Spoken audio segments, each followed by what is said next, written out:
ये सेम चाबी की ऐसे अनबॉक्सिंग करनी है, पन्नी फाड़नी है, आपको अपने हाथ में लेनी है तो भाई आपको टोयोटा वालों को देख के आने पड़ेंगे 57 लाख रुपीस, जो हम इस टोयोटा लेजेंडर के 2025 में देके आए हैं। अब भाई दे आए पैसे तो दे आए 57 लाख, 57 लाख रुपीस। अब 57 लाख रुपए में टोयोटा वालों ने हमको क्या दिया, यानी कि हमने लेने से पहले क्या सोचा था और क्या हमको ये मिली है भाई गाड़ी, आज उसके बारे में बात करेंगे।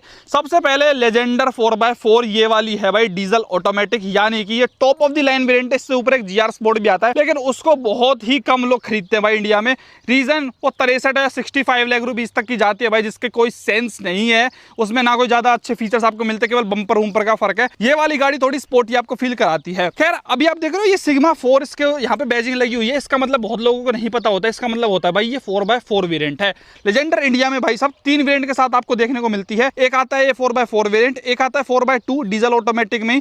अभी रिसेंटली इन्होंने ना स्टॉक क्लियर करने के लिए या किसी भी रीजन की वजह से लगा लो, इसके अंदर मैनुअल वेरिएंट भी अवेलेबल करा दिया है और वो केवल 4x4 के साथ आपको मिलता है, उसमें 4x2 का ऑप्शन नहीं है।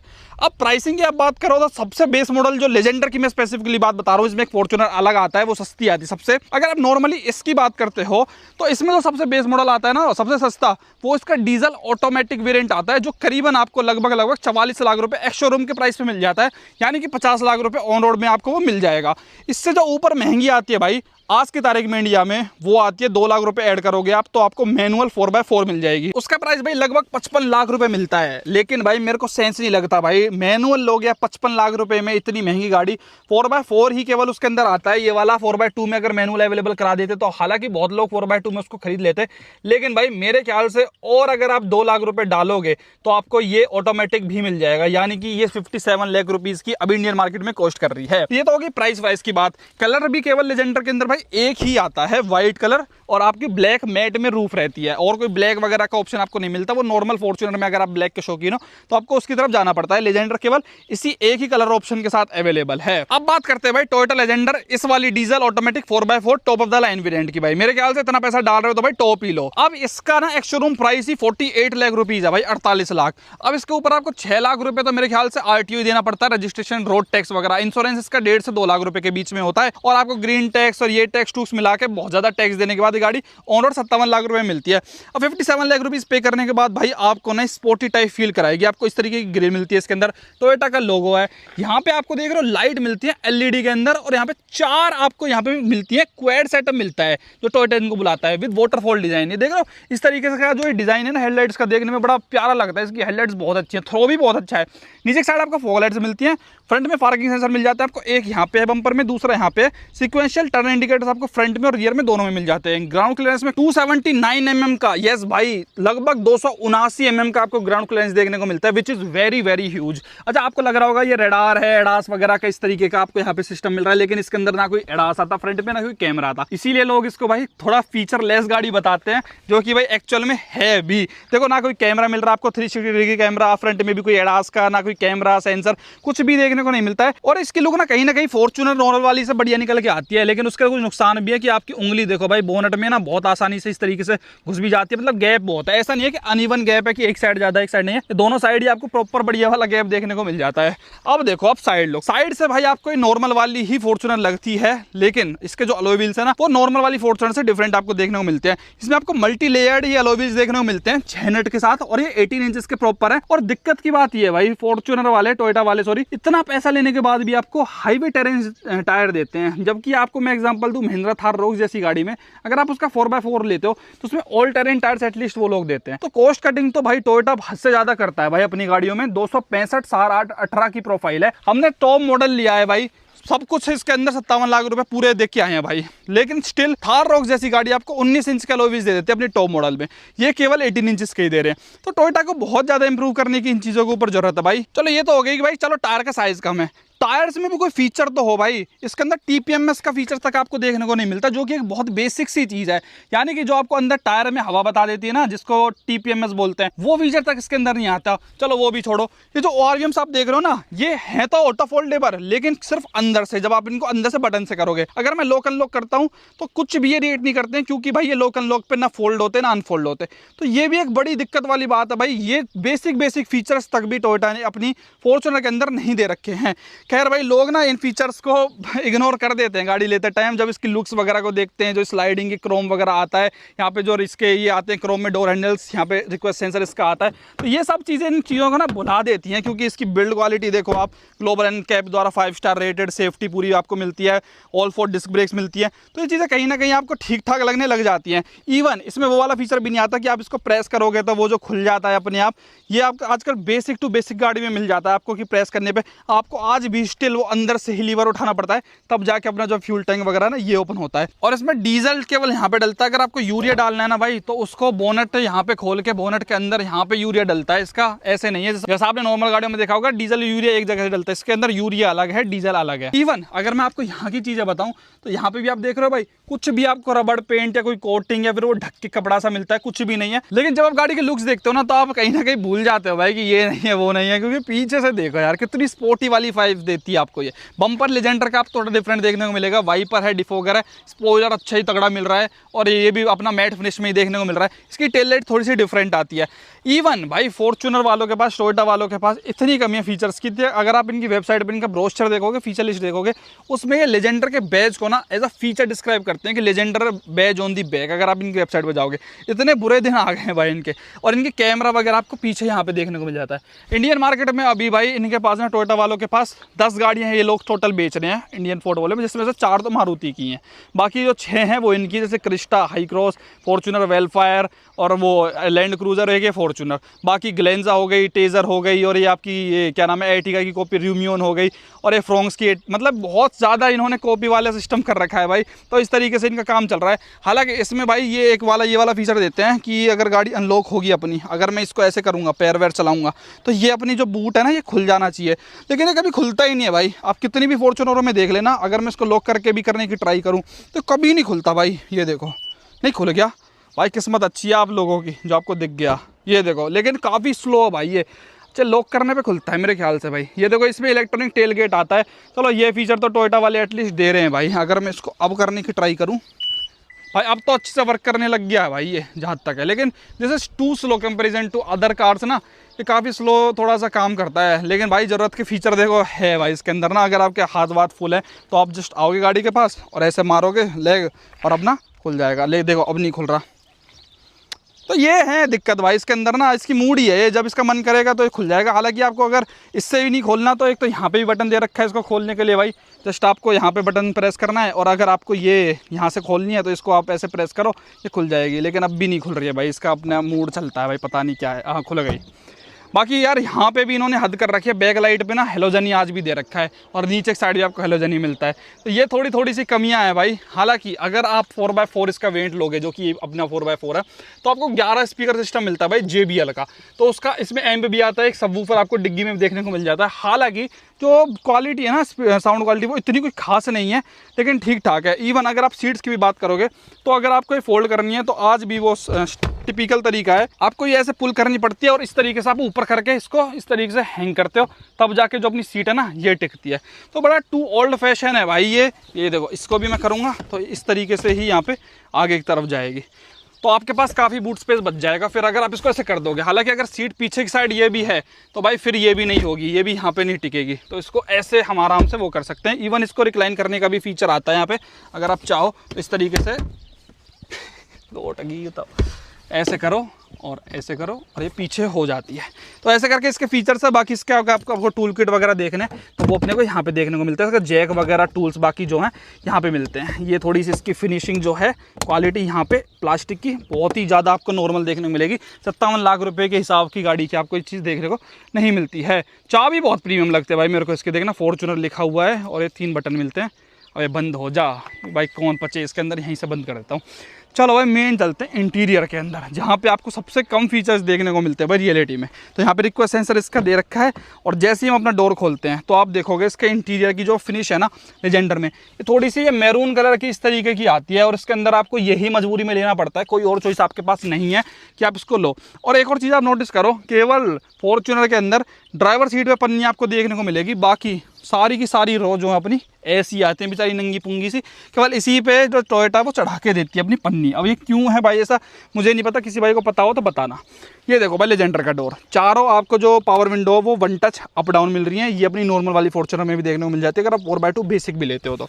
ये वाला कलर ऐसा है, इसमें वाइट एम्बिएंट लाइट देखने को मिलती है और ये कलर चेंज नहीं होते, केवल वाइट ही जलते हैं, शाम के टाइम आपको ये दिखती भी है। JBL का यहाँ पे स्पीकर आ रहे हैं, लेकिन वो आपको JBL का कोई भी बेज वगैरह यहाँ पे देखने को नहीं मिलता है। इलेक्ट्रॉनिक सीट्स है भाई अपनी, इस तरीके से आप इसको 6 वे एडजस्ट कर सकते हो आगे पीछे करने का, दोनों ही अपनी इलेक्ट्रॉनिक वाली आपको सीट देखने को मिलती है। और JBL के जो ट्विटर वगैरह हैं वो आपको यहाँ पे देखने को मिल रहे हैं। और JBL का जो सिस्टम है भाई ये केवल आपको 4x2 वेरिएंट के साथ ही देखने को मिल रहा है, 4x4 वाले में। और जो JBL का सिस्टम है भाई ये केवल आपको 4x4 वेरिएंट्स में देखने को मिलेगा, चाहे आप लेजेंडर लो या नॉर्मल सिग्मा भी अगर आप 4x4 लेते हो तो दोनों में ही JBL के 11 से स्पीकर है। 4x2 लेजेंडर लो या 4x2 नॉर्मल लो, आपको ये JBL वाला सिस्टम नहीं मिलता। और मेरे को ये खास भी नहीं लगता टू बी वेरी ऑनेस्ट कि आप इनके ऊपर अगर आपका मूड नहीं है तो पैसा ज़्यादा स्पेंड करो। मेन तो भाई यहाँ पे इसका स्टार्ट स्टॉप बटन मिलता है, जो आपको एक बार पुश दबाना है, क्लच करके दबाना है और गाड़ी आपकी स्टार्ट हो जाएगी। बहुत स्मूथ है भाई, इंजन बहुत ज़्यादा रिफाइंड है, आपको अंदर पता भी नहीं चलता है ये फॉर्च्यूनर बन के आ गई है।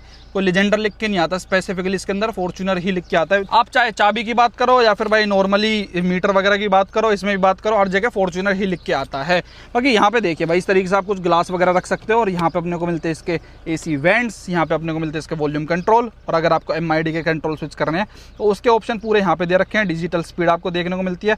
माइलेज क्या दे रही है गाड़ी भाई 11.5 की, वो सब यहाँ पे दिखा रहा है। बाकी गाना कौन सा चल रहा है, क्या कुछ है इसके अंदर, वो सब आपको बेसिक चीजें यहाँ पे देखने को मिल जाएंगी। टिपिकल जैपनीज डिजाइन वगैरह आपको देखने को मिलेगा, सिंपल सोबर चीज है। टिल्टेड टेलीस्कोपिक आपको स्टीयरिंग व्हील देखने को मिल जाता है। पेडल शिफ्टर साथ है, अगर आपको मैनुअली गियर शिफ्टिंग करनी है तो आप इनको प्लस माइनस करके कर सकते हो। और एक चीज नोटिस कर रहा होंगे आप, इको वाला मोड इसके अंदर आ रखा है, यानी कि भाई इसके अंदर इको, नॉर्मल, स्पोर्ट, 3 तरीके के मोड आते हैं। इंजन वाइज बात करते हो तो 204 bhp 500 Nm का टॉर्क निकाल के देता है भाई। स्टार्टिंग में मैंने जो बात करी कि इसमें ऑटोमेटिकली लो जब ले रहे हो तो, क्योंकि आपको पावर का भी फर्क मिलता है भाई टॉर्क वाइज। मैनुअल में इतना पैसा डालने के बाद भी 53-54 लाख रुपए डालने के बाद भी 420 Nm का टॉर्क आपको केवल इसके अंदर मिलेगा। अगर आप 4x4 ले लोगे तो 500 Nm torque is too massive भाई इस प्राइस के अकॉर्डिंग और इस इंजन के हिसाब से तो बहुत ही बढ़िया है। हालांकि इसके अंदर अब यूरिया डलता है DF, क्योंकि BS6 फेज 2 की गाड़ी है जो कि बहुत छोटा टैंक है इसका, 10 लीटर का। 4-5 हज़ार किलोमीटर बाद इसमें भाई DF आपको डालना ही डालना पड़ता है। तो ये भाई इसका ऑटोमेटिक जो अपनी हेडलाइट्स है उसके कंट्रोल है और यहाँ पे ऑटोमेटिक ही वाइपर आपको देखने को मिलते हैं गाड़ी में। स्टीयरिंग बहुत ज़्यादा प्रीमियम लगता है भाई इसका। आप स्टिचिंग देखोगे ये बहुत अच्छी है भाई, रेड स्टिचिंग से इन्होंने स्टिच कर रखा है, दिस लुक्स वेरी नाइस। लेकिन इसका हॉर्न बहुत घटिया है, देखो ये हॉर्न है इसका, पी लगता है कि अल्टो वल्टो ही चल रही हो, तो बहुत बेकार हो रहा है। यहाँ पे भाई इन्होंने मीटर के ऊपर हल्का सा केवल लेदराइट सॉफ्ट टच यहाँ पे दे रखा है, बाकी डैशबोर्ड पूरा प्लेन है। उधर भी अपने को इसका जो ट्विटर है JBL का, ये तो प्रीमियम तो लगता है भाई। देखो कुछ भी कहो, ये बीच में से जो इन्होंने मिस कर दिया था ना, कट ऑफ कर दिया था कॉस्ट कटिंग, ये थोड़ा सा बेकार लगने लग गया था। हालांकि आप इसकी बात करते हो भाई स्क्रीन की, तो इसके अंदर आपको वायरलेस का एंड्रॉइड ऑटो कारप्ले वगैरह नहीं मिलेगा। वायर के थ्रू आप कारप्ले एंड्रॉइड ऑटो चला सकते हो, लेकिन वायरलेस की उम्मीद ना करें। नॉर्मल इसमें ब्लूटूथ और नॉर्मल ही सारी चीजें आती हैं कि आपको माइलेज वाइलेज बता देगी। ज़्यादा कुछ इसके अंदर एप्स वगैरह भी सिस्टम ऐसा हाई फाई है नहीं, कुछ भी नहीं है, मतलब बेसिक स्क्रीन है। लेकिन कारप्ले मिल जाता है, सबसे मेन चीज तो वो आप उससे वो सबसे हाई एंड फीचर है स्क्रीन का भी, ये लगा सकते हो। 8 इंचेस का ये JBL की ब्रांडिंग के साथ आपको यहाँ पे देखने को ये मिल रहा है। क्लॉक आती है भाई, बहुत प्रैक्टिकल है, ये बहुत ही अच्छी लगती है गाड़ी के अंदर। डुअल जोन क्लाइमेट कंट्रोल आपको देखने को मिल रहा है। यहाँ पे अपना आप इस साइड अलग इस साइड अलग जो भी टेम्परेचर है वो सिलेक्ट कर सकते हो। ऑटोमेटिक क्लाइमेट कंट्रोल है, ऑब्वियसली इस प्राइस रेंज में आपको मिलेगा ही। लेकिन बटन है 2 बेसिक और अच्छे भी हैं भाई, क्लासिक चीज़ें बटन वाली ही ज़्यादा अच्छी लगती हैं कहीं ना कहीं देखने में। यहाँ पे आप देख रहे हो ये जो फिनिश मिल रही है ये बहुत ही प्यारी लगती है भाई साहब, एकदम ये मैरून से कलर में इन्होंने दे रखी है, विच इज़ रियली नाइस। और यहाँ पे ये लोग बताता भी है कि जिसने अगर सीट बेल्ट नहीं लगाई है, मान लो अगर मैं इसको डी पे डाल दूंगा तो यहाँ पे बताएगा भी, अगर मैं थोड़ा इसको ड्राइव करता हूँ हैंड ब्रेक नीचे करके, कि भैया किसने सीट बेल्ट जो नहीं लगा रखी है, तो वो यहाँ पे टू टू टू टू और बजने लग जाता है जब आप एक सर्टेन स्पीड के ऊपर चले जाते हो। यहाँ पे वेंटिलेटेड सीट्स का फंक्शन मिल जाता है आपको, दोनों फ्रंट की जो सीट्स हैं वेंटिलेटेड ही मिल रही है आपको। ये आपको मिलता है भाई 120 वोल्ट का यहाँ पे सॉकेट भी अपना, एक USB-A पोर्ट मिल रहा है आज भी आपको भाई 2025 में भी, जहाँ पे कंपनी अब C पोर्ट फास्ट चार्जिंग देने लगी है, वहाँ पे आज भी इसी पे हैं। ये आता है भाई इसका ढलान पे आप जाओगे तो वहाँ पे आपके ये बटन हेल्प करता है भाई साहब। और इसमें भाई यहाँ पे वायरलेस चार्जर भी आ जाता है लेजेंडर में ना, फॉर्च्यूनर वाली नॉर्मल वाली फॉर्च्यूनर में ये नहीं आता है। और जब आप फोन वगैरह रखते हो तो यहाँ पे एक येलो लाइट भी जल जाती है। और ये इसका H2, H4 और L4 इस चीज के पैसे हैं भाई। अगर आप लेजेंडर में 4x2 ऑटोमेटिक से 4x4 ऑटोमेटिक में जाते हो तो एक्स शोरूम पे आपको 4 लाख रुपए एक्स्ट्रा देने पड़ते हैं। 4x2 वाली 44 लाख रुपीज़ की एक शोरूम है और ये वाली 48 लाख रुपीज़ की एक शोरूम है। ऑन रोड आते आते 5-6 लाख रुपए का डिफरेंस मानो। तो बहुत से लोग इसको 4x2 में इसीलिए लेते हैं, उनका कहना होता है कि भैया मेरा कोई काम ही नहीं है, मेरे को खेत वेत में ऑफ रोडिंग करनी नहीं है, तो मैं 4-5-6 लाख रुपए एक्स्ट्रा क्यों दूँ। लेकिन जिनको शौक होता है और जो रिस्क नहीं लेना चाहते जीवन में आगे आने वाले 10 साल के लिए, वो भाई ये 4 हाई और लो जो है L4 इसको ले लेते हैं और इसको इस तरीके से लगा दो। और इसका लगाना भी बड़ा आसान है भाई, बहुत ही आसान तरीके से इलेक्ट्रॉनिकली लग जाता है, इसमें कोई भी मेहनत अपने को नहीं करनी पड़ती है। ये देख रहे हो, ये इस चीज़ के पैसे हैं भाई, जो लाइट ब्लिंक कर रही है ना, और जब ये इंगेज हो जाएगा तो उस चीज़ में जब आप ऑफ रोडिंग वगैरह इससे करोगे तो उसमें आपको ये पूरी फील दे देगी। अब जैसे इंगेज हो रहा है तो अब आप इसको स्विच नहीं कर सकते हो, ऐसा लगता है बिल्कुल AC के सा बटन से ये। हालांकि देखा आपने कितनी नॉर्मली मैंने लगा दिया था। तो इसका एक नुकसान भी है भाई कि कोई बच्चा हो खेलता सा भी लगा दे। हालांकि L4 लगाने के लिए तो आपको बहुत ज़्यादा ऐसे पुश करके लगाना पड़ेगा, लेकिन ये भी बड़ा आसानी से लग जाता है, कोई आपको ज़्यादा मेहनत वगैरह करनी नहीं पड़ती है। नॉर्मल इसको H2 में लगा देता हूँ भाई। वैसे ये नॉर्मली रियर व्हील ड्राइव है, केवल पिछले 2 पहिए जो इसके वो घूमते हैं। और ये बॉडी ऑन फ्रेम है भाई, मतलब चेसी के ऊपर ये रखी गई है, तो थोड़ी झूलती वूलती भी है गाड़ी, मोनोकोक चेसी वगैरह नहीं है। और इन गाड़ियों से आप एक्सपेक्ट भी नहीं कर सकते। और 9 में उसमें फील आएगी अगर ये मोनोकोक चेसी होने लग गई तो किस बात की भाई, 4x4 SUV कहलाएंगी। यहाँ पे आप देख रहे हो इसका IRVM मिलता है अपने को, जो कि ऑटो डिमिंग IRVM है अपना। यहाँ पे आप बात करोगे तो यहाँ पे आपको मिलती है इसकी ये मिरर विद, इसमें लाइट के साथ ही अपना मिल जाता है। सनग्लास होल्डर मिल रहा है भाई, यहाँ पे आप अपना लाइट वाइट रख सकते हो। यहाँ पे वाइट लाइट मिल रही है, ये बहुत अच्छी लगती है देखने में। और इसके अंदर आपको SOS का बटन भी देखने को मिलता है भाई। नई गाड़ी की पन्नी की फील अलग है। इसमें थोड़े से ना अब इन्होंने कनेक्टिव वाले फीचर्स भी डाल दिए हैं कि आपको फ्यूल वूल कितना है वो सब भी चीज़ें बताने लग जाएगा। और ये आपको मिल जाता है इसका हेलोजन लाइट ही आ रही है आज भी सनवाइजर पे। ये अब भी भाई ब्लिंक करे जा रहा है। अब तो मैंने इसमें कर दिया और कितनी देर से ना इसने इंगेज करा ना इसने डिसंगेज करा। अब ये मेरे को ज़्यादा टोयोटा की 4x4 गाड़ियों का एक्सपीरियंस नहीं है, लेकिन अब गाड़ी अपने हाथ में आ चुकी है तो धीरे धीरे इसका सारा एक्सपीरियंस अब हम लोग लेने वाले हैं। तो आप चैनल को सब्सक्राइब लाइक वगैरह कर सकते हो। सारी हुड़दंग पना इस 4x4 लेजेंडर के साथ देखने में कि ये कितने कैपेबल है भाई। टोयोटा वाले फोर्ड वगैरह तो हमने आजमा लिए, महिंद्रा भी हमने खूब अच्छी तरीके से आजमा लिया, लेकिन इसको देखेंगे अब धीरे धीरे भाई। यहाँ पे इसका ये मिलता है ट्रैक्शन कंट्रोल ऑफ करने का, और ये स्पेशल बटन इसका डिफरेंशियल लॉक करने का पूरा सिस्टम अपने को यहाँ पे देखने को मिल जाता है। ये इसका मिलता है भाई अपने को ग्लव बॉक्स, जहाँ पे आप अपना कुछ सामान रख सकते हैं। सॉफ्ट टच उसके साथ आता है नीचे साइड।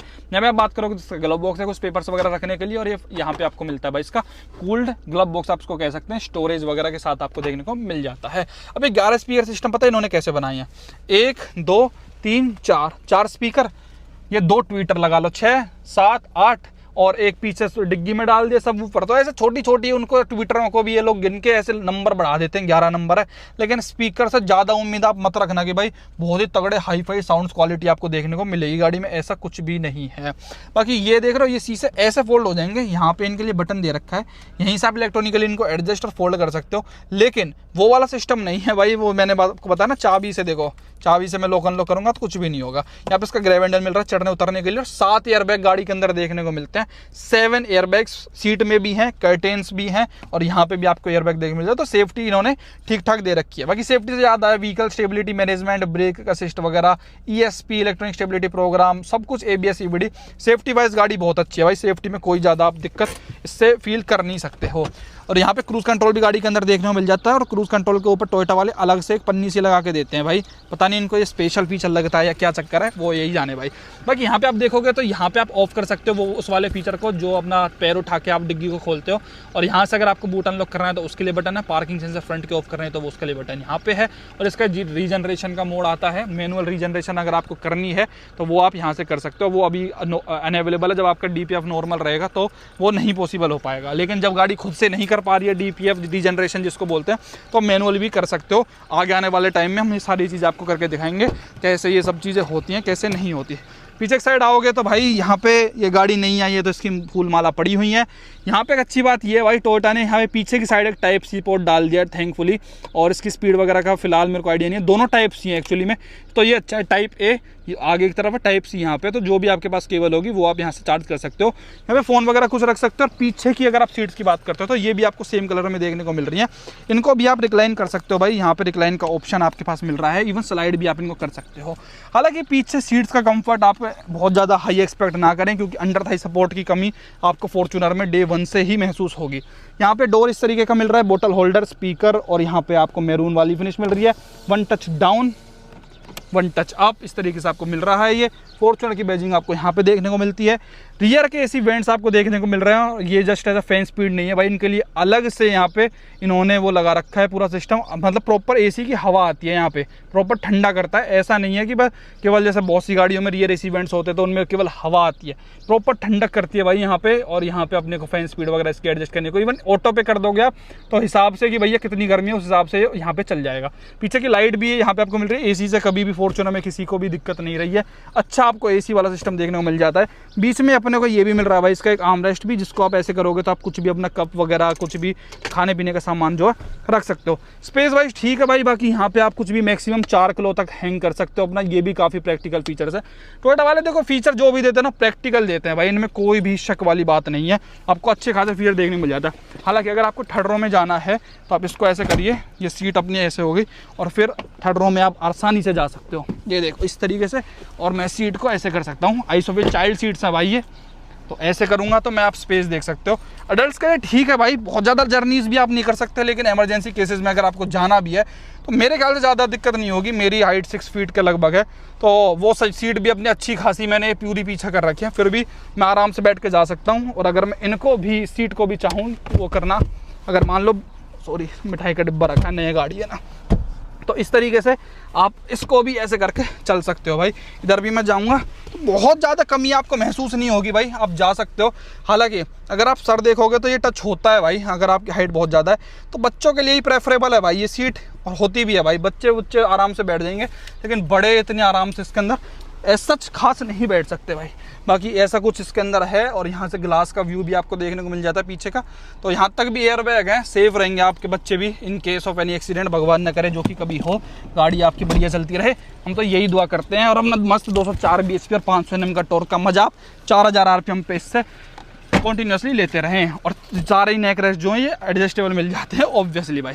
अब मेन बात करते हैं भाई इंजन की, जो सबसे तगड़ी चीज़ है और जो फिलहाल की डेट में डीजल इंजन्स में बहुत तगड़ा चल रहा है भाई। Toyota is known for their diesel engines, तो उसके बारे में बात करते हैं भाई। तो ये गाड़ी अभी अगर आप इंडियन मार्केट में देखते हो, लेजेंडर तो केवल डीजल में अवेलेबल है, लेकिन नॉर्मल फॉर्च्यूनर आपको पेट्रोल में भी देखने को मिल जाती है। तो इसके अंदर यहाँ पे मैं जब खोलूँगा इसको तो बहुत हैवी बोनट आपको देखने को मिलता है विद नो हाइड्रोलिक्स। तो इसके अंदर ये देख लो साफ सफाई और वो सब 2.8 लीटर का डीजल इंजन है भाई, 204 PS के साथ 500 Nm का टॉर्क आपको निकाल के देता है। पेट्रोल में 2.7 लीटर का भी इसके अंदर आता है ऑप्शन, लेकिन वो नॉर्मल 4x4 में नॉर्मल वाली फॉर्च्यूनर में मिलेगा। लेजेंडर अगर आपको लेनी है तो भाई आपको इसी डीजल इंजन को ही ऑप्ट करना पड़ेगा, जो कि सेंस भी बनाता है डीजल 4x4 के साथ। और ये इसमें इंसुलेशन वगैरह भी प्रॉपर दे रखी है भाई इन लोगों ने, और पूरी साफ सफाई के साथ आपको नीट एंड क्लीन सिस्टम मिलता है। और इसके इंजन के ही पैसे हैं भाई, कभी भी कोई दिक्कत आपको नहीं दे सकता किसी भी हालत में। कभी भी आपने नहीं सुना होगा कि फॉर्च्यूनर कभी आपने रोड पे बंद होती हुई देखी हो इंजन की वजह से। तो भाई अब आपने फीचर वगैरह देख लिए, यही सब है इसके अंदर भाई, और कुछ भी नहीं है, और मेरे ख्याल से जरूरत के सारे हैं भाई। बाकी आप लोग बताओ 57 लाख रुपीज़ में आपको कैसी लगती है भाई ये गाड़ी। देखो ओवर प्राइस्ड है भाई, बहुत ज़्यादा ओवर प्राइस्ड है ये गाड़ी ना, फिर भी मतलब 45-50 लाख तक फिर भी ठीक है, लेकिन अब जो टोयोटा ने और पैसे बढ़ा दिए ना 57 लाख रुपए, अब तो इतना ज़्यादा वैल्यू फॉर मनी से नज़र नहीं आती भाई, ओवर प्राइस्ड ही लगती है। अब आप लोग बताना भाई ये अच्छा डिसीजन है आज भी 57 लाख रुपीज़ में टोयोटा फॉर्च्यूनर को, कोई सनरूफ नहीं कुछ नहीं, इसको लेना? कमेंट्स में ज़रूर बताना भाई। यूरिया वगैरह वीडियो देखने के लिए आपका बहुत बहुत धन्यवाद, थैंक यू सो मच।